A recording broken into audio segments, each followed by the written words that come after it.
En France, en particulier, nous adorons haïr et détester les riches. Comme si les riches étaient riches parce que les pauvres étaient pauvres. Comme si un non-voyant ne voyait pas parce que les autres, eux, voient. La comparaison est surprenante, n'est-ce pas ? Et cela nous amène immédiatement en réflexion à cet amour stupide qui est le nôtre, collectivement, pour l'égalité, qui est devenu une pathologie puisque nous confondons l'égalité des droits avec l'égalitarisme qui devient un fascisme comme les autres.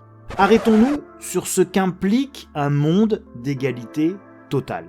Dans un monde d'égalité totale, dans un monde d'égalité parfaite, nous devrions être tous égaux.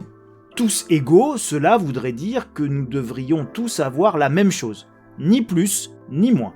Cela veut dire que nous ne pourrions exprimer aucune de nos différences. Nous serions tous habillés avec les mêmes vêtements, de la même couleur, nous aurions le même logement pour être égalitaire, avec les mêmes meubles pour qu'il n'y ait pas de rupture d'égalité, et le même nombre de petites cuillères, parce que sinon ce serait injuste que vous en possédiez une de plus que moi.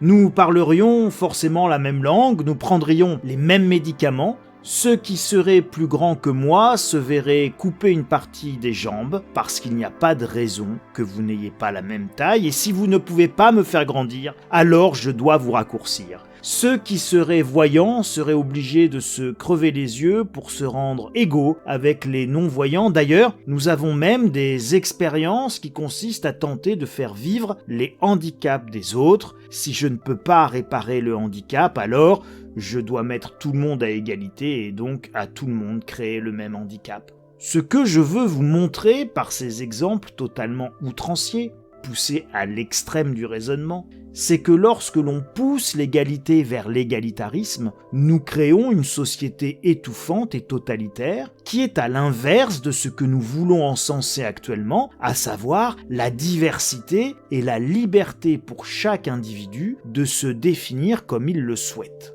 Il n'y a pas plus stupide qu'une volonté d'égalité parfaite. Revenons-en à nos milliardaires. Ils ne sont pas riches parce que nous sommes pauvres ou que vous êtes pauvres. Ils ont simplement, de manière factuelle, une plus grande capacité que vous, que moi, que nous, à capter de la richesse, honnêtement ou non. Et c'est un sujet important, et c'est peut-être même le seul valable. La question posée ici est celle de la création de richesse et les processus qui permettent cette création. Ce matin, un lecteur m'écrivait qu'il fallait cesser de raisonner travail, qu'il fallait que l'humanité s'élève et que l'on partage toutes les richesses. L'idée peut sembler bonne et généreuse, comme toutes les idées bonnes et généreuses. Et puis, le plus grand nombre y gagnerait, enfin en théorie. En pratique, tout ceci ne serait tout simplement pas très efficace et même catastrophique. Je m'explique. La richesse actuelle est un stock, elle n'est pas un flux. Si vous répartissez équitablement les milliards de nos milliardaires que vous aurez au passage juste volés, mais c'est encore un autre débat, que se passera-t-il une fois que vous l'aurez fait ? La même chose d'ailleurs que dans tous les héritages. Simple. Chacun aura quelques milliers d'euros de plus, ou quelques centaines de milliers, ou peut-être même quelques millions. Je n'ai pas fait le calcul. Mais suivons l'idée de notre ami lecteur et disons que nous abolissons le travail en prenant les sous aux méchants riches qui spolient selon la dialectique gauchiste les gentils pauvres. Que va-t-il se passer ? Pendant quelques mois, nous allons pouvoir tous dépenser de l'argent que l'on nous aura donné, à nous les gentils pauvres, après l'avoir pris aux autres. Je m'inclus dans le lot, je suis très très loin d'être milliardaire, rassurez-vous. En fonction des goûts de chacun et des capacités de tous, la même somme durera plus ou moins longtemps. En fait, vous ne pourrez pas dépenser très longtemps, puisque personne ne travaillera pour réparer votre voiture qui vous permettrait de vous déplacer, personne ne vous prendra en charge dans un hôpital puisque le travail a été aboli, plus personne n'aura envie de conduire un bus pendant 8 heures par jour, plus personne ne voudra vous livrer, vous le client, pour vos commandes Amazon, parce que c'est fatigant de livrer toute la journée pour 2 € le colis. Vous aurez en fait des sous et ne pourrez rien en faire, plus personne ne travaillant, pour rendre possible les échanges, économiques ou non. Le travail n'est pas juste une aliénation, et la richesse n'est pas qu'un stock, et elle est aussi un flux, et pour être un flux, il faut du travail. Le travail de tous et de chacun, ce qui fait une société et une économie, c'est la participation de tous, d'où la notion assez belle d'inclusion. Que des gens souffrent par millions au travail est pour autant une évidence. Que les choses puissent sembler injustes est aussi une évidence. Pourtant, en France, l'État prélève 57% du PIB. Oui, 60% de la richesse créée par les méchants riches est prise par l'État pour rendre les masses heureuses. Et pourtant, le sont-elles heureuses? La réponse est non. Bonheur, égalité, travail, richesse sont des notions très complexes qui relèvent le plus souvent de la pensée magique et de la pensée émoticône. On pense avec ses émotions et ses souffrances, pas avec sa raison. Les inégalités sont souhaitables parce qu'elles sont le corollaire de la liberté. C'est peut-être dérangeant, c'est peut-être déstabilisant, mais c'est la stricte vérité philosophique. L'égalité intégrale n'est pas souhaitable. Celle en droit, évidemment, bien sûr. Nous devons tous avoir les mêmes droits et les mêmes devoirs. Être égaux devant la loi, c'est fondamental. Mais l'égalité, c'est avant tout l'égalité des chances. La possibilité de recevoir un enseignement de qualité et des soins pour tous quand on est malade, de recevoir des chances. Après, la liberté est ce que chacun de nous fera de ces chances reçues. Certains joueront au casino et se suicideront, criblés de dettes, humiliés, ayant ruiné leur famille, ce qui est arrivé par exemple à mon arrière-grand-père, traumatisant pour des générations ma famille.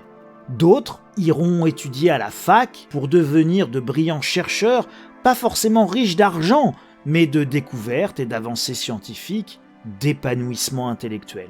Certains voyageront, d'autres resteront là où ils sont nés. Ce sera la liberté de chacun que de choisir sa vie et son destin. Vous ne pouvez pas avoir d'égalité parfaite dans un monde libre. Alors, que doit-on faire des riches? Les abolir? Non, simple. Il faut les cultiver au contraire, pour qu'ils soient de plus en plus nombreux et surveiller qu'ils ne dépassent pas certains seuils ou qu'ils ne représentent pas un danger pour la démocratie. Le problème n'est pas la richesse, le problème c'est l'influence procurée par la richesse, c'est la corruption qu'elle peut impliquer, c'est l'abus de position dominante. Le problème ce sont évidemment les monopoles. Tout ceci doit se régler par la loi qui est appliquée par la justice et puis la police qui police, les gendarmes qui gendarment et qui arrêtent les méchants. Tout ceci porte le nom de loi antitrust, de droit du consommateur ou de loi anticorruption. Le problème, c'est de les faire appliquer. Ne vous y trompez pas, il n'y a pas plus destructeur que les projets égalitaires de lutte contre les riches parce qu'il s'agit de projets totalitaires qui finissent inévitablement par retirer la liberté individuelle et transformer les sociétés en terribles goulags à ciel ouvert. Mes amis, la liberté a un prix terrible, celui du poids de nos choix, celui des conséquences de nos actes, celui de nos renoncements, celui de nos paresses, celui de nos abandons, le prix de notre temps passé sur le canapé devant Netflix ou à frotter l'écran du smartphone plutôt que de lire des livres à la bibliothèque. Le prix de nos refus de travailler, de s'engager, de créer, de faire, d'avancer, de cultiver, de planter et de semer pour mieux un jour récolter. Il n'y a pas de richesse sans effort, sans beaucoup d'efforts. Prendre aux riches n'a jamais fonctionné et ne constitue en aucun cas une réponse aux souffrances des gens. La seule question que l'on doit se poser, ce n'est pas comment abolir les milliardaires, mais comment peut-on abolir la souffrance? Et là, à cette question de la souffrance, que pouvez-vous me répondre? Qu'est-ce que les bonnes âmes de gauche répondent? Ce que je peux vous dire, c'est que c'est facile en réalité de donner un RSA à tous, chaque mois, faisant de l'argent une ressource renouvelable, chaque mois un nouveau RSA, des bons pour les restos du cœur, des primes pour Noël. C'est facile de traiter la grande misère économique. Mais comment traitez-vous les souffrances? Les souffrances, celles qui empêchent, celles qui bloquent, celles qui détruisent à petit ou à grand feu, celles qui font faire les mauvais choix, celles qui tuent les vies et les envies. Par extension, le vrai sujet n'est pas la lutte contre les riches. Elle n'est même pas tant d'apprendre à tous à être riches, même si apprendre la création de valeur au plus grand nombre aurait un immense intérêt collectif. Non.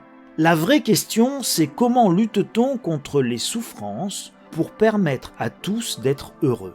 Tout le reste n'est qu'illusion et manipulation idéologique pour vous vendre un totalitarisme et la réduction de votre liberté au nom de la justice sociale, de l'égalité et de votre bien. Le véritable humanisme, ce n'est pas la lutte contre les riches, c'est la lutte contre les souffrances de tous. La plus grave des pauvretés n'est pas matérielle. Elle est psychique, psychologique, sentimentale et spirituelle.